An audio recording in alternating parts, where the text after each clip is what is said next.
Hey, Ty Brady here with Brady Insurance Marketing in the Ty Brady Way, one of the nation's largest field marketing organizations that helps independent agents achieve a 6- and 7-figure income with the systems and strategies that I'm going to talk about with you today.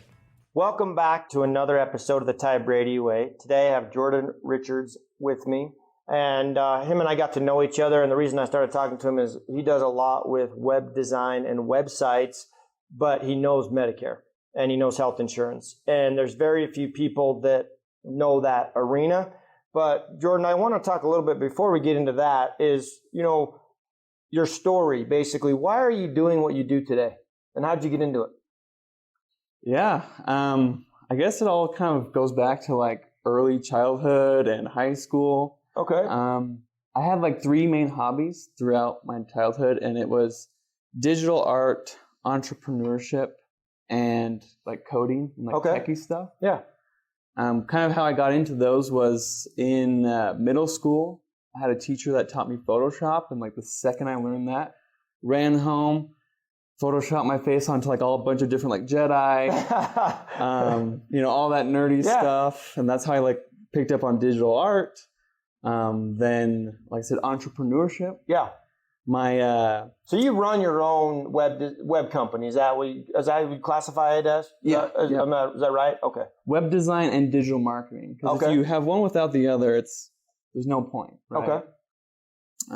So yeah, I run my own company, and kind of going back to like my childhood, my father had like this game called like Roller Coaster Tycoon. Okay. And basically like the preface of the game is you own your own amusement park, you like build roller coasters, you hire employees, you do the marketing, and it's a silly game, but like the principles of entrepreneurship like really like integrated themselves into little 8-year-old Jordan, and loved entrepreneurship ever since. And as far as coding goes, when I was in 10th grade, I invented the game 2-Player Pac-Man. Oh wow. So that was a lot of fun. Couldn't obviously put on the App Store because of copyright, but basically, entrepreneurship plus digital art plus coding was digital marketing. Okay. And that's kind of what I was drawn to and how I got there. And how long have you been doing it?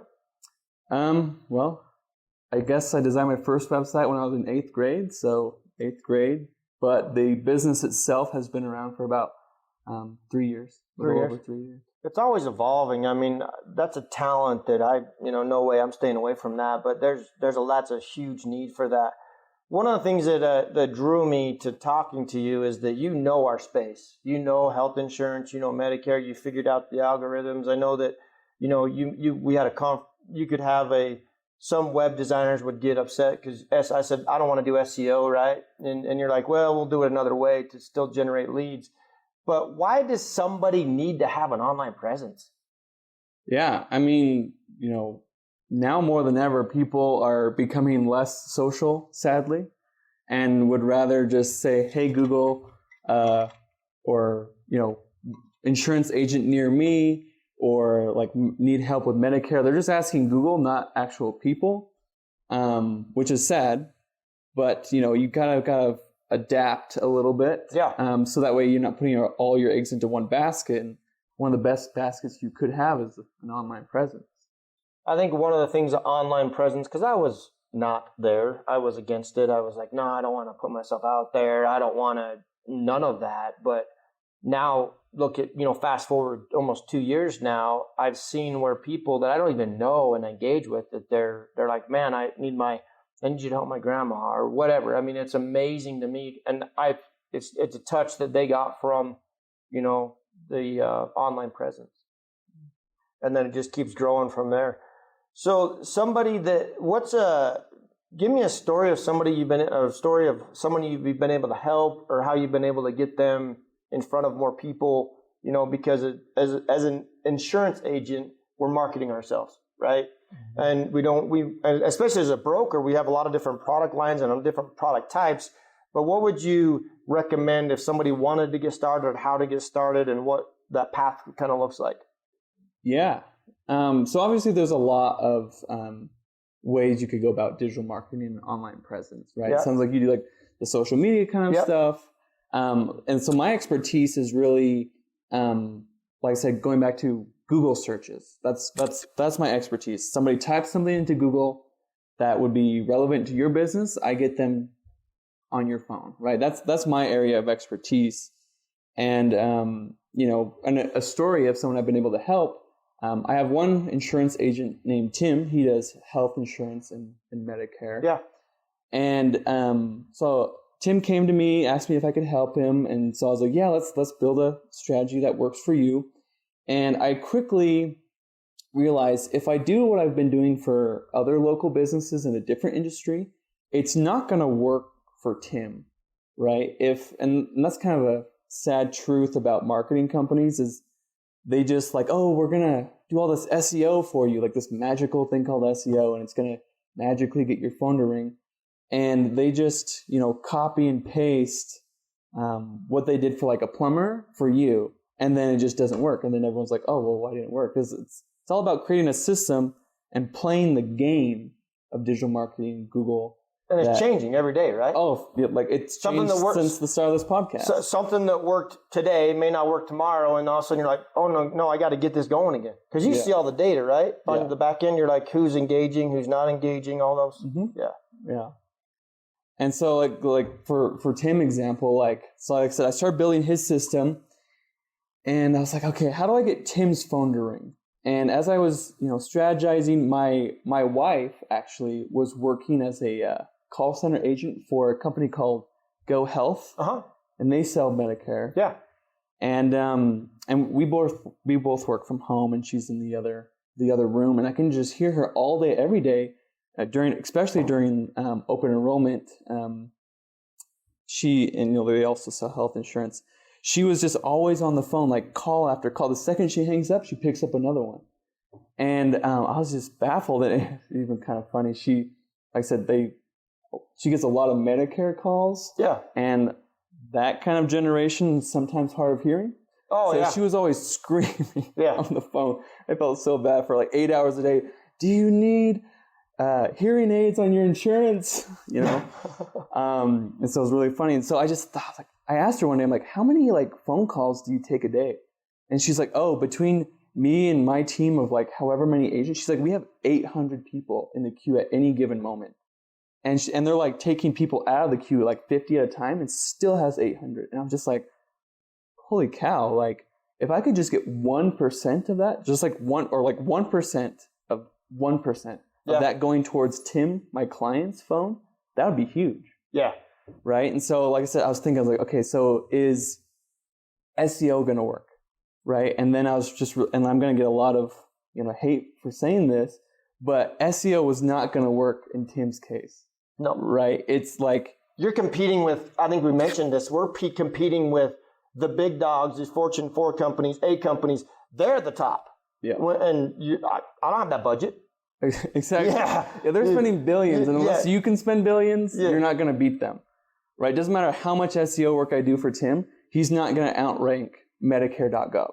Yeah. Right? Now we can also look into more local search terms like, Salt Lake City insurance agent. Now that's great, but Tim also works in like California. Like he can write work for, nobody in California is Googling Salt Lake City insurance agent. Yeah. Right. And so I just quickly realized that in Tim's case, SEO wasn't going to be the answer. Now, a bunch of my other clients, like local businesses, SEO is amazing. Yeah. They're all about it. But in Tim's case, especially because he's going against the big guys and, local, it's just not going to work. So we kind of, I realized there's a way to, instead of SEO, we could focus more on Google Ads, where you can instantly get to the top of Google at the cost of like an ads budget, right? And so that's what we turn to. And Google Ads is typically really expensive, right? Especially for small local businesses that only can work within like 20 miles. Google Ads is expensive, but Tim, like I said, he can work with like the entire western half of the United States. Sure.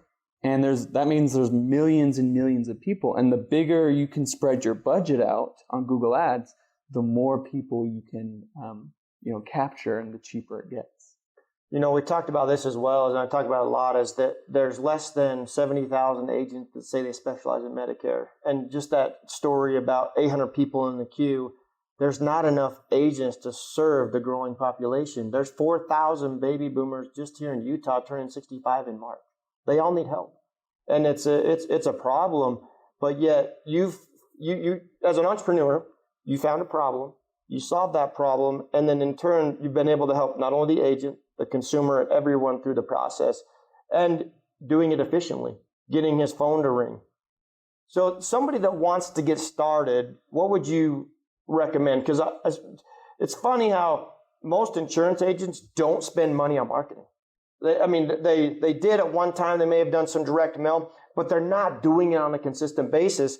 You've got, McDonald's. Everyone knows McDonald's. Everyone knows Walmart, Amazon, all those big brands. They still advertise. And the best thing that I believe anybody can do is spend money on marketing themselves, because you are your brand. We talk about that a lot on the show. So how would somebody get started, and what would you recommend that they do? Yeah. Like I said, we're talking about in my area of expertise, the Google ads, that can become very expensive. Sure. So somebody just starting out who's never done any marketing, I would actually suggest do the free, like I said, don't put all your eggs in one basket. Get the free baskets going. Once you got some good income coming in, like what you do, with the social media, once you've got, a good lead source there and a couple other lead sources, then we can start, going into more paid strategies, get your website going. And one tip I have for success we had with Tim is, on your website, don't sell insurance, right? If I want insurance from Select Health, I can just go to selecthealth.com, mm-hmm. right? You want to sell, if you're an agent, you should sell the idea of working with you, not insurance. Like I said, if I want insurance, I'm going to find insurance. But what most people need, and insurance is scary, right? There's so many rules. Oh, yeah. I would never buy my house without a realtor. I would never get insurance without an agent, right? Because I don't know what I'm doing, right? And I'm just like everybody else. Nobody knows what they're doing except for the agent. So sell the idea of working with you, not insurance. And so I said, get your website looking like it's... Do something, right? Yeah, Start somewhere. Yeah. You need, like you said, you need a digital presence. Okay. Get the social media going, get your website up, and then once you have good lead sources, then you can actually have a budget to start putting towards stuff like Google Ads. Just make sure you're doing it through somebody who knows what they're doing, because there's a lot of ways to waste money in Google Ads. For example, negative keywords, super important, right? If I type in, somebody Googles Select Health, that'd be a great keyword. But if they type in Select Health, pay my bill, they're not looking for an agent. They're looking to just pay their bill. So that keyword, pay my bill, is the difference of you wasting hundreds of dollars on leads, on just random garbage phone calls and clicks. It's important to, have somebody who knows what they're doing with Google Ads when you do start putting real money into it. Yeah. I like how you said start somewhere. I read something where it says, social media is as quick as grabbing your phone and hit record, right? Get yourself out there. You're going to learn, you're going to get better. I know as I continue to do these things, I've gotten better, even though I don't necessarily like it all the time, but I've gotten better, and just putting myself out there. Anything else you'd like to share with the audience before we close and wrap this up, Jordan? Of all the people I've talked to who I've worked with Ty, they all they say I'm a Ty Brady disciple. I don't know about that. And those guys are being super successful. So listen to what Ty is saying. Well, and ditto, when I have talked to other web guys, they do not know Medicare space. And that's very crucial, because my social media gal knows Medicare. And Medicare on the website and generating leads and ads and all those things. As always, thank you, Jordan, for being here. We'll post links to how to get a hold of him if you'd like to talk to him and get some more information. And always share, like, and subscribe. We'll catch you on the next one. Thank you. Thank you for listening to another episode of the Ty Brady Way. As always, share, like, and subscribe. Go to Instagram at ty.r.brady. And as always, love hearing from you. and let me know what you want to learn on the show or what you'd like me to bring up on the show. Thanks. You can find the Ty Brady Way on Instagram as well as Facebook. To stay connected with giveaways and Ty himself, go ahead and follow at ty.r.brady on Instagram as well as Facebook. This podcast was recorded, edited, and produced by Whitney Face Media Marketing. The theme music is an excerpt from Hot Chicken of the Woods by Isaac Joel.